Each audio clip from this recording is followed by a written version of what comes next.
So a lot of people out there might get intimidated by the idea of trying to make their own maple syrup.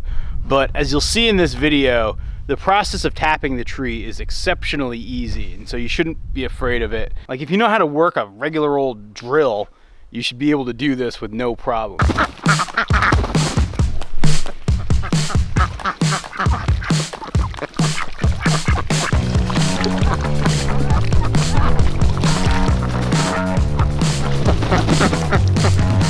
I've been waiting for today for quite some time, and I'm really excited. Today is the day that we're gonna be tapping our maple trees. Unlike a lot of other farms in our area, our farm doesn't have a ton of mature maples. In fact, over near the house, there's only about 5 or 6 tappable trees. There's a small stand of maples, I'd say they're kind of middle-aged maples, in the far back corner of our woodlot. But the problem is, given the fact that we have about 2.5 feet of snow on the ground still, it's really hard to get back there. I mean, it's probably from the point I'm standing at right now, almost a half a mile away. And that would be a half a mile trek on snowshoes, trying to carry gallons and gallons of syrup back and forth. But the logistics of it are kind of screwy, and it's just not worth the effort to try to tap the trees and produce syrup on a large scale. But we do have those handful of trees near the house, and so what I'm gonna be doing today is tapping them so that we can produce, at least for Allison and me and maybe a few friends, our own stash of maple syrup. The high is only gonna be about 30 degrees today, so it's probably too cool to collect sap, but over the course of this week, it's supposed to warm up a lot. And so my plan is to put the taps out today, set up a bunch of buckets, and let the sap collect over the span of the next week. So next weekend, I'll be able to actually boil my own syrup. Would you look at that? Pablo's watching the garden. He probably can't wait for spring either. Now, you know, the theory is this. So when you have freezing cold nights and days that warm up past 32 degrees, what's gonna happen is the tree's gonna draw sap up from the ground. When that's running, that's what we try to take advantage of and tap so that we can capture it in a bucket. Once you collect all that sap, you can then boil it down and make maple syrup. If you're using sugar maples, it's about, the ratio is, I think, about 40 gallons of sap creates 1 gallon of syrup.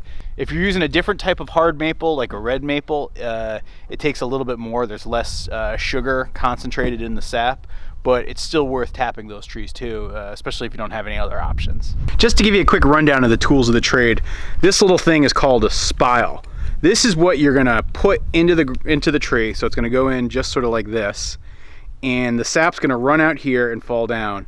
We're gonna hang our buckets right from this little hook here, so kind of like this, and then boom, we're ready to collect. So this tree right here is probably the best maple we have on our property. Because it's so big, I'm actually gonna put 2 holes in it and set up 2 buckets against it. Last year, this was the only tree on our farm that we tapped. And if you zoom in, you can actually see the hole from last year right there. Now the holes aren't gonna harm the maple tree, but it's important not to try to go back into the same hole year over year. And you should probably try to aim to be at least 6 inches away from where the hole was from the previous year. In order to stick the spile into the tree, what you're gonna need to do is drill a hole. You can just use your regular old household drill. It doesn't have to be anything fancy. And what I use for our spiles is a 7/16 bit. Different spiles are gonna require different size bits. You should really check that out when you're buying the spile itself and just see what it calls for. A lot of them are 7/16, some of them maybe a little bit smaller. Just pay attention to that because you want to make sure your spile matches your drill bit hole. Now when you're drilling the hole into the tree, one of the tricks I've learned over time is this. You really only want to dig in only about 2 inches. Any deeper and you run the risk of cutting into the heartwood, and it's not good for the tree. And so in order to know exactly where 2 inches is, take a piece of tape and wrap it around the drill bit just at the 2-inch mark. So the start of the tape is right at 2 inches. And so that way, when I drill in, I never want to go past where the tape starts. That's just a little trick for you to avoid hurting your tree. Now as you go into the tree, you're going to want to actually do it up at an angle so that you're drilling slightly up, not too extreme, because again, you want the sap to drip down.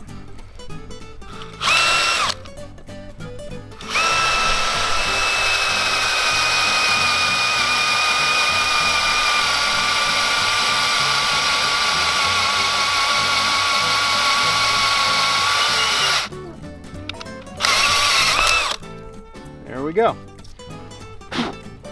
There's a hole for you. Now, another thing you want to do is you're going to want to make sure you clear out any of the debris and sawdust. You don't want that stuff settling in here. That's how you can actually introduce disease into your tree. So don't let that happen.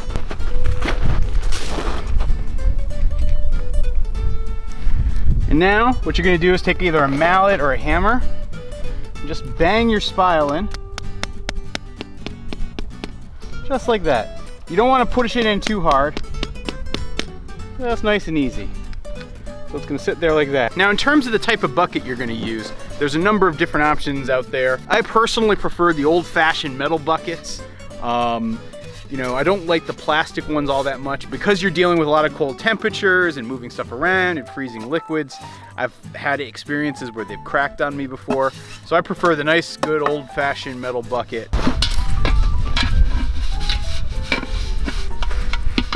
And all you got to do is hook your bucket on. Now you're gonna want to put a cover on your bucket because if you don't, you're gonna have like sticks and dirt and bugs and all sorts of crud going into your sap, and it's gonna make it more impure, and it's gonna mean you're gonna have to spend more time trying to filter it. So I found that these lids work really well. I like there's some of them that are like the flat lids. I personally prefer these bent lids just because they're easier to put on and off, and their shape helps make sure that like snow and rain really rolls right off of them. It's like a little miniature standing seam roof.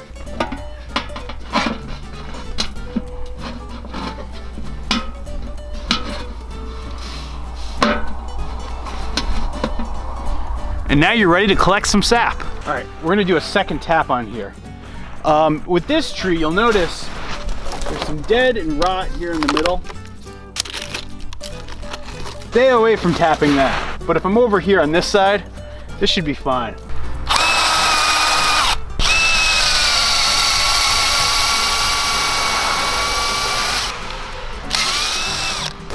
All right, look at this, you guys. So this tree, so you see that? See how there's some moisture coming out right from here? That's sap. This side of the tree is actually already running. That's pretty incredible. I tapped both the north side and the south side of the tree. Right here is the south side.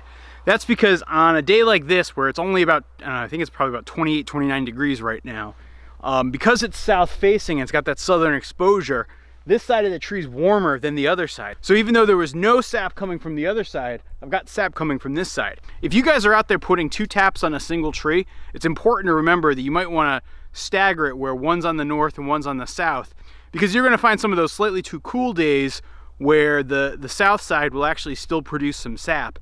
But then as you get later into the season, you might find that the north side is producing just a little bit more for you. So my advice would be always to try to stagger your taps on opposite sides of the tree, particularly north-south, so you can maximize your sap collection.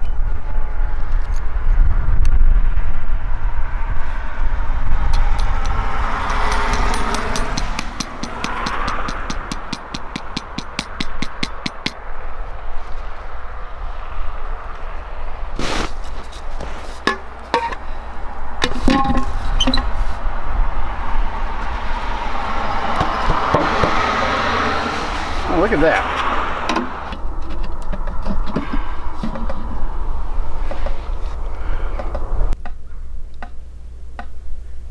Tap, tap, tap, tap, tap for the maple. I'm so excited for maple syrup season, you guys. When the time comes, I'm gonna cook my sap on this cinder block evaporator. If you guys wanna see how I built this one, I'll leave a link for the video right above. All right, let's go tap the other trees.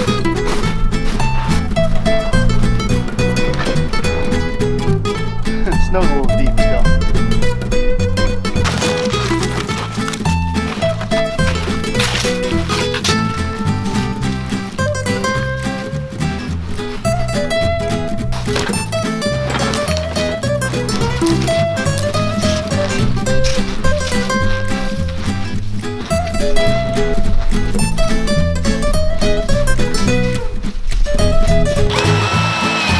Yep, this one's flowing too.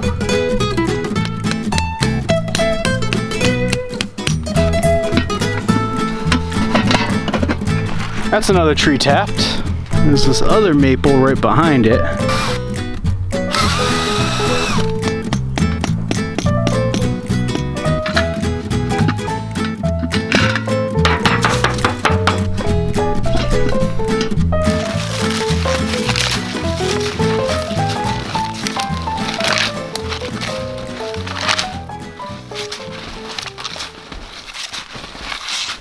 Would you look at these ridiculous barn cats just chilling out in the sun on the hood of this truck?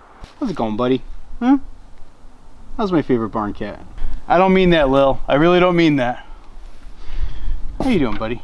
So one tip I'd offer you guys up to is, there are guides that you can find to identify a maple tree based on its bark. It's possible, it's not actually all that hard, but it's significantly easier to identify a maple tree, including what type of maple tree it is, based on the leaves. And so while this advice might be coming to you a little bit late, what I've found great success in is actually going around and just marking the different maples that I have around the property so that I have a sense of which tree I should be tapping this time of year.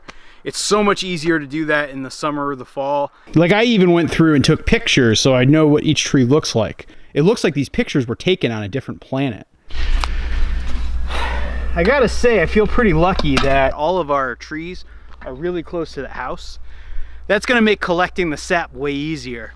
I have a theory that the Shaw family, you know, the family who really took care of our farm for over 100 years, from like 1870 to 1970, they probably kept these trees around because they were part of their own personal supply of maple syrup too.